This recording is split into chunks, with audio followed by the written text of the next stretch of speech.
Ave María Purísima, pecado concebido. Estimados hermanos, estimados fieles, en este Evangelio que venimos de escuchar, nuestro Señor habla a los apóstoles de ese pequeño momento que ellos no entienden y que nosotros no entendemos, y eso que Dios entiende que nosotros no entendemos, y lo que a Dios le parece poco a nosotros nos parece mucho, y lo que a Dios le parece mucho a nosotros nos parece poco. Esa ceguedad humana y esa visión de Dios, que ve Dios las cosas de otro ángulo y de otra manera. Así que debemos a veces forzar nuestra inteligencia, nuestra voluntad a lo que Dios piensa, a lo que Dios ve. ¿Y quién tiene la razón? Pues Dios, ¿verdad? Dios es el que tiene la razón. Entonces, si Dios nos dice que dentro de poco, Jesús le dice a los apóstoles que dentro de poco ya no lo verán, y dentro de poco lo volverán a ver, pues ese pequeño momento que Jesús describe, en realidad puede hacerse referencia a nuestra vida que a veces nos parece muy larga y nosotros pensamos como si fuera una gran cosa, ¿verdad? Una cosa importante. Nuestra vida comparada con Dios no es nada, o bien comparada con lo que Dios ha previsto, que es la eternidad del cielo. Esta vida no es nada. Y el tiempo, si Dios quiere un día estemos con Él, esta vida la veremos como un instante, como un momentito que pasó rápido. ¿Por qué? Porque comparada con la eternidad, pues no es nada. Pero en esta vida nosotros tenemos esa ceguera espiritual y consideramos que nuestras actividades, nuestras preocupaciones, todo lo que nos pasa nos parece mucho, ocupa un lugar importantísimo en nuestra mente, en nuestras preocupaciones, y olvidamos lo principal, que es la eternidad, que son las cosas de Dios que nos conducen a la eternidad y que nos darán una eternidad mucho más feliz, que no vemos y que no apreciamos y que no evaluamos. Entonces, esos actos oscuros que aparentemente no son importantes a los ojos del mundo, incluso a nuestros propios ojos, nos parece poca cosa, ¿verdad? Lo que Dios nos pide, la práctica de los sacramentos, la asistencia a la misa, incluso fuera del domingo, ¿verdad? Incluso en semana, a veces si puede uno ir a misa, ¿por qué no? Todo eso que nos parece, bueno, sí, está bien, ¿no? No es algo malo, claro, y no le damos la importancia que tiene. Ese es el punto de vista humano, y nosotros estamos hasta cierto punto absorbidos por esa visión humana. ¿Qué decir de esas personas que viven lejos de la fe, o que viven en una fe tibia, en una fe deformada? ¿Qué decir de ellos? Están más desamparados que nosotros, que a pesar de todo somos deficientes en mucho respecto a esas realidades de Dios. Entonces ya a nosotros nos cuesta bastante situarnos en el contexto de Dios, y Dios pues nos está esperando, ¿verdad? ¿Y qué decir de esas personas que están lejos de Dios, lejos de la fe? Están mucho más desamparados, mucho más en una situación precaria espiritualmente hablando, y dependientes totalmente de las cosas terrenas, Yo no digo que no hay que usar las cosas terrenas que a veces Dios nos dio para una utilidad, claro está, pero lo que es malo es estar dependiendo de ellas totalmente, y al punto de despreciar las cosas de Dios, o despreciar la práctica religiosa, despreciar la misa, despreciar la oración. Hoy mucha gente, si ven que alguien reza, se admiran de ver a alguien rezar, como que si fuera exagerado. Entonces, ¿qué decir de aquellos que son contrarios, verdad? Que son contrarios a la práctica religiosa, que les parece algo fuera de lugar, que algo incluso como algo malo. O aquellos que son enemigos de la fe, que no quieren saber de Dios, que no quieren saber de la verdadera religión, que la persiguen y que persiguen a los que creen. Entonces, la fe se extingue en este mundo, el don precioso de la fe se extingue. Y por eso estamos aquí, en una manera precaria, diciendo la misa, en un lugar precario, con limitaciones. Pero no estamos aquí para complacer a nadie, para quedar bien con alguien. Entonces no es una cuestión de número, porque aquello que a los ojos del mundo parece mucho, a los ojos de Dios parece poco. ¿Qué es más importante delante de Dios? ¿Que nosotros conservemos la fe o que seamos muchos? O que seamos que tengamos una iglesia magnífica, que tengamos las alabanzas de la gente. ¿Qué es lo que cuenta? Lo que es poco a los ojos de los hombres es mucho delante a los ojos de Dios. Entonces ahí está lo que Jesús nos pide, que abandonemos un poco los criterios humanos y que asumamos los criterios divinos. Entonces Jesucristo en la cruz pues estaba solo la Virgen María, el apóstol San Juan, y no por eso él flaqueó o dijo estamos mal porque somos pocos. Y lo que la iglesia tiene que vivir, lo que está viviendo, es como su pasión también. La iglesia actualmente está viviendo una época de prueba. Yo no digo que todos han perdido la fe, hay muchas personas que todavía creen en algo, pero es una fe muy precaria, muy dañada.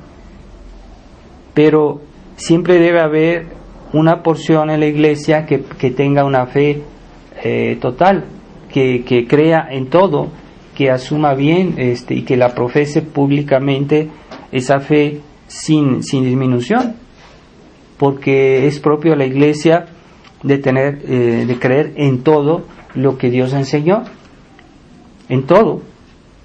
Entonces siempre debe haber un grupo de fieles, debe haber un obispo, debe haber algunos sacerdotes que tengan esta fe en todo lo que la iglesia es.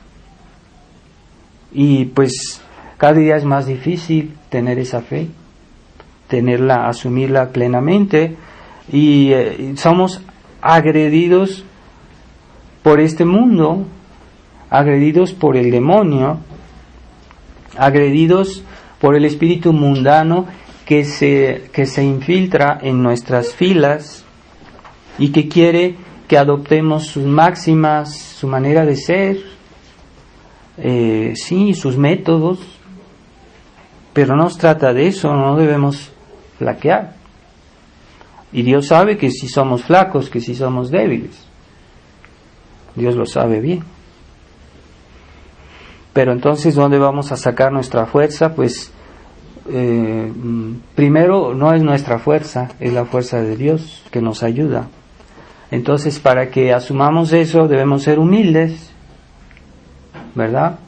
Aquellos tradicionalistas que se dan muchos aires de esto y de aquello, pueden tener problemas, porque para que Dios nos dé su fuerza tenemos que dejarle todo a Él y no a nuestro pequeño ego, a nuestra pequeña vanidad, a nuestra voluntad propia, ¿verdad? Querer imponer su mentalidad a los demás o a los sacerdotes, ¿verdad? A ver, porque a veces hay laicos muy orgullosos que quieren imponer al sacerdote su punto de vista. No se trata de nuestro punto de vista, hay que defender el punto de vista de Dios, de la Iglesia. Y eso, pues aún el pequeño resto que queda, Dios en esta época nos pide mucha pureza de intención, mucha humildad. Y es posible que aquellos que no quieran aceptar las exigencias de Dios no perseveren. ¿Quién sabe qué vamos a ver todavía? Tal vez Dios no necesita de nadie, pero quiere mucha pureza de intención en una época en la que vivimos. Entonces Él nos dará la fuerza si nosotros reconocemos su fuerza, si reconocemos nuestro lugar en su obra y que no queremos sobrepasar nuestros límites, ni que no sobreestimamos nuestro juicio o nuestra persona, y que nos humillamos delante de Dios. Entonces, pues sí, a veces hay cuestiones que hoy en la Iglesia no están muy claras, entonces ciertamente en ciertas cosas hay un margen de opinión, ¿verdad? Lo que es malo es querer imponer su opinión personal a los demás. Eso puede ser malo. Denota orgullo, denota prepotencia a veces. Entonces, ¿a quién protege Dios? ¿Cómo protegió nuestro Señor a la Virgen María? Porque ciertamente la Virgen María tenía una gran presión del mundo, ver lo que pasaba, la injusticia con su hijo, lo que se decía de él, lo que se hacía, lo que la gente gritaba, y que era la mayoría, la inmensa mayoría de ese pueblo que gritaba contra Jesús. Si la Virgen hubiera tenido ese espíritu poco liberal, democrático, ¿verdad? Dice, pues sí, ¿cómo es posible que yo sola y Jesús, entonces Jesús sí debe estar equivocado porque todos están contra él, entonces debe ser. No, la Virgen no razonó así. Ella veía las cosas según no la opinión, sino la verdad de Dios, la verdad de la fe. Y eso es lo que es difícil en un mundo materialista, en un mundo naturalista, en un mundo democratista. Todos están viendo a ver qué piensa el vecino para ver qué es lo que van a hacer, pero no, veamos primero lo que Dios piensa, y a veces sí considerar un poco lo que dicen los demás, pero siempre sometido a la ley de Dios, claro está. Entonces así no nos equivocamos.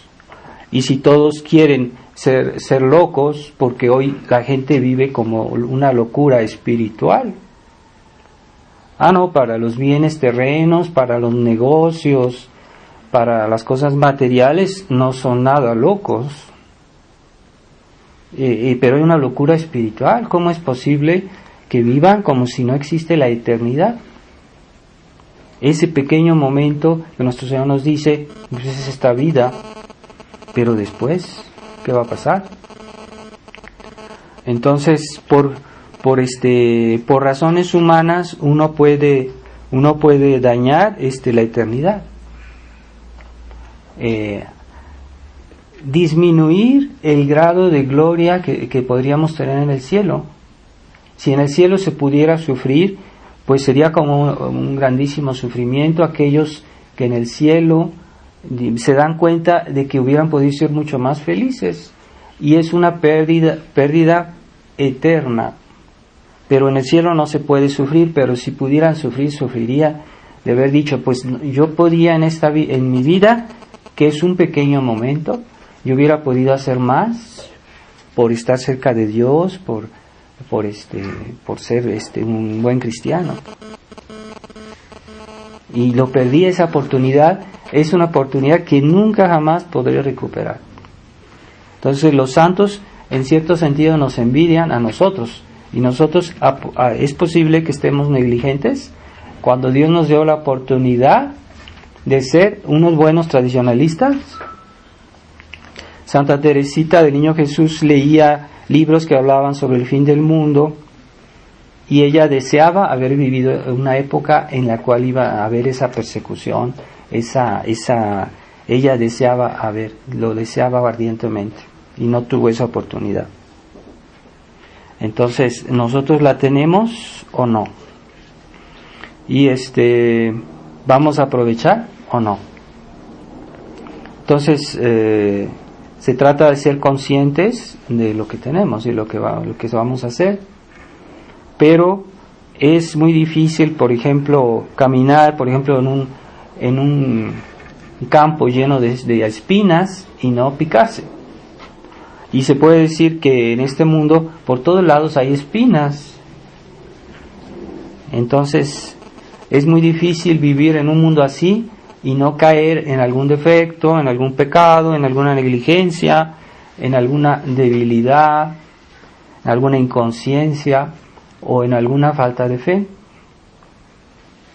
Pero por eso Dios nos pide entereza de voluntad. Esa entereza es un don de Dios, pero Dios no nos la impone, debemos asumirla. Así que tratemos de tomar conciencia de eso, porque Dios no necesita de nadie, de ninguno de nosotros. Para hacer su obra no nos necesita. Y aquellos que quieren hacer lo que quieran, Dios no nos necesita. No hay que creer, nadie es necesario en la iglesia. Todos somos voluntarios y queremos ser buenos, pues Dios nos recibe y nos dice, bueno, ven, pero no quieras que yo haga lo que tú quieres. Si tú vienes a la iglesia, tú debes hacer lo que yo quiero, lo que Dios quiere. Y Dios tiene sus ministros, sus embajadores, y hay que escucharlos. ¿Quiénes son los embajadores de Jesucristo? Pues son el sacerdote normalmente, la autoridad, ¿sí? Ahora si pasa, como hoy pasa, que hay muchos ministros que son infieles a aquel que los envió para predicar el Evangelio y que ya están mitigando el Evangelio, que lo están deformando, pues es otro problema. Pero se supone que cuando no se hace eso hay que escuchar a los embajadores. Ciertamente hay una crisis de la autoridad hoy, ciertamente, está evidente, pero no es nuestro criterio que dice que yo debo tomar y dejar, no es nuestro criterio, es el criterio de la iglesia. Eso. Entonces, un pequeño de orgullos es suficiente para corromper o echar a perder la masa. Como dice nuestro Señor, un pequeño de fermento echa a perder toda la masa por ejemplo, una masa con la que se hace el pan, ¿verdad? Pues así un pequeño de orgullo puede echar a perder toda nuestra vida cristiana. Y en estas condiciones es muy difícil guardar un equilibrio espiritual. En un mundo que vivimos es muy difícil. Yo veo que los tradicionalistas hay muchas deficiencias, y hasta que sobre todo aquellos que son intolerantes con los demás o que se pretenden imponer su voluntad, eso es delicado, ¿verdad? Ciertamente, cuando vemos que la fe está en cuestión, está en duda, no vamos a decir que sí, ¿verdad? No vamos a aceptar. Claro, pero es que es la doctrina de Dios, no es nuestra opinión.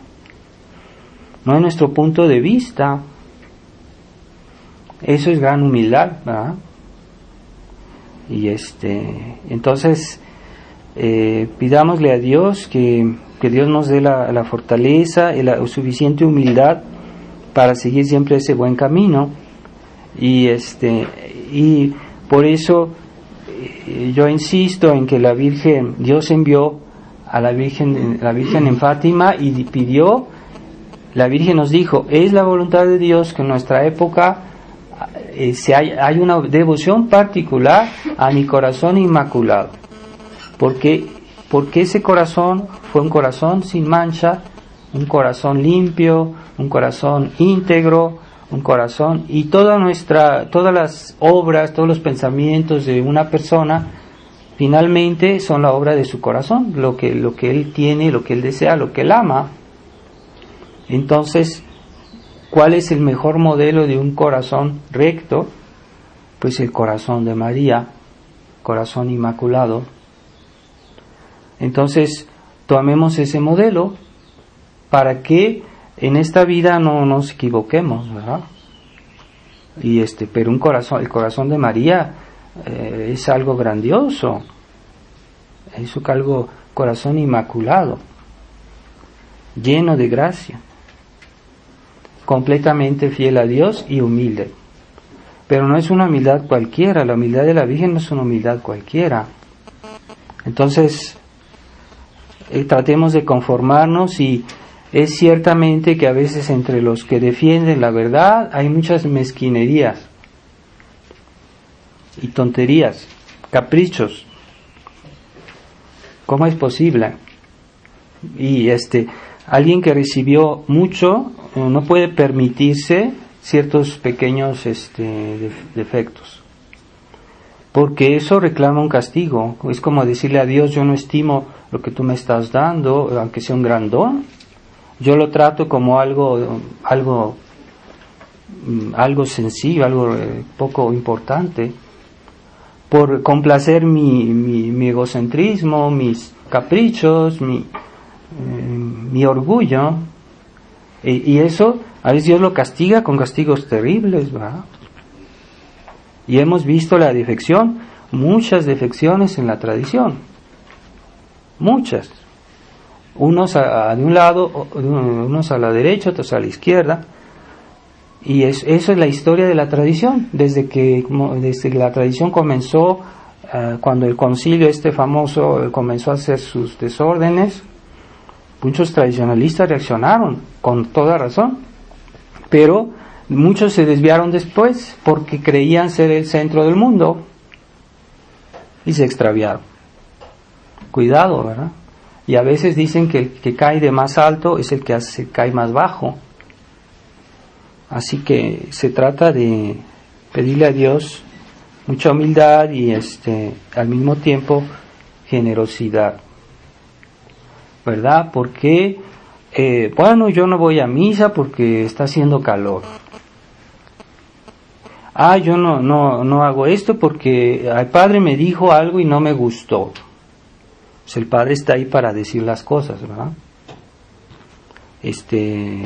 Puede haber incluso algún error. Pues sí, puede haber algún error, alguna pequeña injusticia, pero no es por eso que yo voy a dejar a Dios o a dejar la misa. ¿Qué es eso? ¿Dónde está mi interés, mi sacrificio, mi abnegación?